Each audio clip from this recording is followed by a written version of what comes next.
Prestasi bangga dibuat oleh seorang wanita dari Papua bernama Jeanne Irene Beatrice Gloriana Zebuawanggai.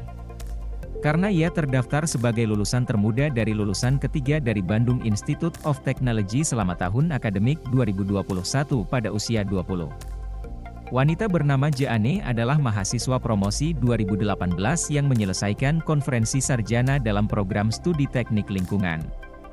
Jeanne mengatakan bahwa dia tidak berpikir ketika dia berhasil menyelesaikan lulusan ITB dengan status usia termuda. Saya tidak berharap, saya berpikir masih ada yang termuda, katanya di halaman ITB. Masukkan SD 5 tahun.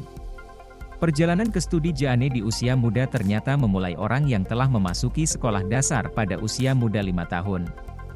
Meskipun usia muda, tetapi pada waktu itu, Jeanne fasih membaca dan menulis sehingga dianggap tepat untuk mendapatkan pendidikan formal.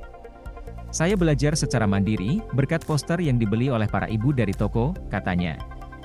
Persyaratan untuk masuk primer juga tidak ketat, jadi saya dapat diterima bahkan jika masih sangat muda, katanya.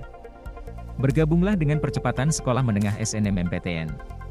Setelah menyelesaikan sekolah dasar dan menengah Jeanne, kemudian melanjutkan studinya di SMAN 3 Jayapura. Pada level ini, Jeanne memilih untuk berpartisipasi dalam program akselerasi dan lulus hanya dalam 2 tahun. Selalu menjadi orang muda dalam hal pendidikan tidak menyulitkan Jeanne di bidang akademik. Menurut Jeanne, justru usia muda adalah sebuah tantangan, terutama ketika ia harus mengimbangi cara untuk memikirkan teman-temannya yang lebih dewasa. Dengan minatnya pada teknik, Jeanne kemudian memutuskan untuk memilih ITB sebagai kampus impian melalui jalur SNMPTN. Dia berhasil diterima di Fakultas Teknik Sipil dan Lingkungan, kemudian memilih teknik lingkungan. Menurut pendapat saya, hal yang paling menyenangkan adalah dapat bekerja di laboratorium. Ketika sekolah hanya tahu sederhana, seperti laboratorium kimia, tetapi di sini keren.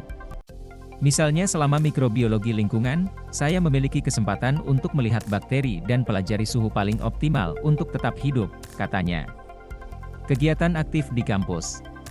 Selama kampus, Jeanne tidak hanya fokus pada studi, tetapi secara aktif berpartisipasi dalam Asosiasi Mahasiswa Teknik Lingkungan ITB dan Unit Budaya Irian-Irian. Melalui 2 wadah ini, ia dapat bertemu dengan berbagai orang dengan pelatihan.